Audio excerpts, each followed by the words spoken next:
This is going to be a fun one. Technically, this should have, now that I think back on it in hindsight, been really the first Vampirism video on Coyote Magic / Sang Average, but this one was a pain to format, both in my head and written down. So, because I have a lot I want to talk about on this subject, but the thing is, I have loads of videos in which to do that in, so I'm going to try and compress it down to be as foolproof as possible. A lot of people have different opinions on what... I don't like saying this. It puts certain stereotypes into people's heads, so I don't like phrasing it like this, but a lot of people have different opinions on, and air quotes here, real vampirism / living vampirism, or whatever you want to call it. But I'm going to try and compress it as my personal opinion. There are other opinions out there. I have made a lovely playlist for those opinions called Decent Vampire Media. If you're interested and you want to give it a check. No more shameless promotion, but there's promotion of other channels out there. If you're on that playlist and you're watching, I don't know how you're going to because the comments are going to be off, but feel free to say hi in spirit. But personally, my personal opinion, not everyone's going to agree with this, and that's understandable. I mean, not everyone has to agree with it, everyone is different for a reason. But my personal opinion on it is that real vampirism / living vampirism, I still hate saying that, vampirism is an archetype, like a spiritual archetype. A lot of them experience it as a very sort of spiritual thing, or they're into some sort of spiritualism. They do their own practice, or they're Wiccan, or they're pagan. But yeah, there's a lot of different spiritual practices out there, but a lot of us consider it a very sort of spiritual thing. The awakening in itself, which I'm not going to explain on this particular video, maybe in a future one, the awakening itself feels like a very spiritual thing. Like, the best way I can describe it is it's like some sort of opening or some sort of epiphany, some sort of realization. You're just like, oh, this all makes sense now. It's very similar to, and I know a lot of you are probably please don't click away, please. I know there's varying opinions out there on this, but it's very similar to what the otherkin community experience through awakening. Vampirism isn't necessarily an otherkin experience, but some of them do happen to be also otherkin or human, or some kind of I'm not entirely human niche. Personally, I'm not necessarily part of that. I'm just saying some of them are. To be honest, I feel like everyone at some point has had that question, whether they want to admit it or not, of what actually counts as humanity, but I'm not really going to get into that. Do I believe myself to actually be a vampire? No, not in the way you think anyway. Like I said, it's more of sort of it's hard to explain, because obviously you're human, obviously you're still human, but there's this other side of you, this other part of your, alongside your sort of human side. It's not you entirely, it's a part of yourself. It's you.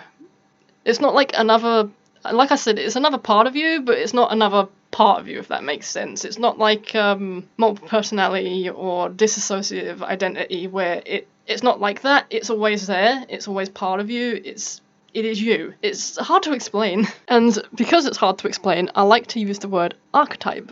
The definition I found for archetype kind of explains this quite well. The definition I found for it, it's under psychoanalysis. It says, Jungian's theory is it's a primitive mental primordial image inherited from your human ancestors. Is supposedly supposed to be present in your collective unconscious. It's... like I said, it's hard to explain. I don't know how many of you are familiar with psychology, the subconscious, the superconscious, and the id. It's kind of like an alternative form of that.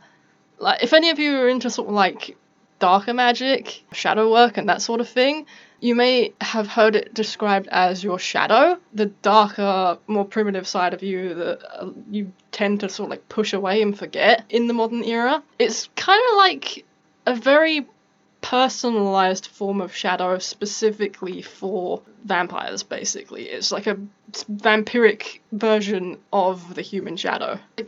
A a dark archetype, or a darker type, if you will pardon the pun. Now this might sound a little off tangent, but I kind of just like want to briefly mention, because there's probably some of you that are looking at your screen and being like, oh, I have this question, you know, and a lot of you probably have this question right now of energy, food.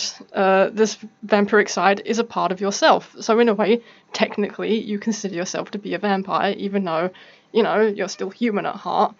So, the question that a lot of you are probably asking is blood.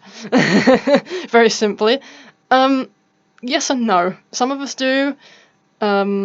Some of us feed off of energy instead. That's a entirely different subject for an entirely different video. I don't know if I'm going to go on about it. I might link another video that explains, like, the energy feeding a lot better than I personally can. I have someone in mind for that, because I've watched a few of their videos on that sort of stuff, and as well as being very good description, it's also got like a bit of comedy in there as well, so you guys that sort of like want to laugh about this as well, great for you. We laugh at ourselves, we don't take ourselves seriously. We're not all cape wearing, sleeping in coffins, burn in the sunlight, sparkly weirdos. I mean, we don't take ourselves seriously either. I don't have blood in the sense that you're probably thinking. I hope this is alright to discuss on YouTube, because it's like very finicky about this sort of thing, but hey ho, I'm going to talk about it anyway, because you guys want to know, probably. So, not human. Human is off the menu. That's not really my sort of thing anyway. That's way too much donor paperwork. I'll find a video on like donors as well, maybe. Maybe the same video, who talks about it? But yeah, anyway, it's a lot of donor paperwork, it's a lot of going out there and finding someone, screening someone, letting other people know, having them understand, which is probably the hardest part. Not everyone understands it. There's probably a few of you right now that are like, what the hell am I clicked on? What the hell am I listening to? Animal. A lot of cultures and a lot of places have foods that have animal blood in them, such as black pudding over here. Hello, English people. There's Betamax, there's Sundae in Korea. Lots of foods out there for if you A, don't have a donor, can't find a donor, you still live with your parents and they don't agree with it, or there's like other sort of like ethical questions. There are a lot of animal alternatives out there if you happen to be a lot more sanguivorous and less psychic inclined. I mean, I have tried psychic feeding, sort of. I haven't tried all of it. I tried to start with ambient feeding, and I got nothing. I don't know what it is, I don't know if I'm doing it wrong, I don't know if I'm thinking of it too much, you know, I don't know if I'm getting too distracted and that's why it's not working, but for some reason, ambient feeding, which is drawing energy from, you know, left over from crowds, like parties and stuff like that, and like coffee shops and things like that, for some reason, I got nothing, right? This is very weird. I understand that. I don't expect everyone to agree with it. I don't expect everyone to believe it. That's fine. Some of us can also incorporate, like, feeding into our magic and that sort of thing. Like, we can call the elements and we can take from the elements. Like, we can absorb energy from the ley lines in the earth, or we can absorb the tingle of a thunderstorm and things like that. I know that sounds really weird as well. I don't know if that works for me. I don't know if that actually works. I'm just telling you that's another way that some of them apparently feed. Some of us can tap into the energy left in ritual.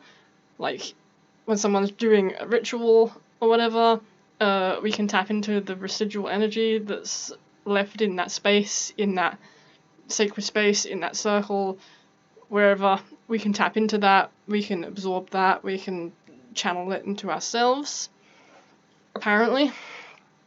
The reason behind this, why we need this energy in the first place, there's a theory that our bodies specifically, the vampiric archetype bodies specifically, cannot generate a particular type of energy very well by themselves. That's why they sort of need to vampirize it, leech it, and take it from other sources and back into themselves, because there's some leakage or some unknown to us reason that we can't get this whatever it is we need, and that's why some of us take it from energy, which is like a pure source, or it's not necessarily the blood, it's what's in it, sort of thing. Like I said, I'll probably pop a video, sort of like either in an annotation or in the description or whatever, that explains the whole psychic side of it a lot easier than I can, because I haven't really delved into that side. I am primarily sanguivorous, so I can't really explain that very well from my point of view. So yeah, I hope this opinion resonates with some of you. I hope it's understandable in some way. I know it doesn't make a lot of sense. I know it's a little confusing. I know a lot of you are probably horrified, to be honest with you. I know a lot of you are probably struggling to believe it. That's fine. You don't have to believe it. Everyone believes different things, you know. If we all believe the same thing, the world will be very fun for about 2 minutes and then it would get very boring. Thank you for listening anyway. I have more sort of vampiric stuff and that on my channel, so if you're interested, possibly go take a look, do some liking, that sort of thing. You know, you don't have to subscribe straight away. I know that, like, one video, personally, I don't find one video enough to subscribe, so just have a look, have a peruse, see if it resonates with you. If you like it, you like it. If you don't, you don't. But yeah, thanks for listening. It's nice that I finally got this out there and I can finally admit it to the world. Even if you don't agree with it. So, I will see you guys in a future video.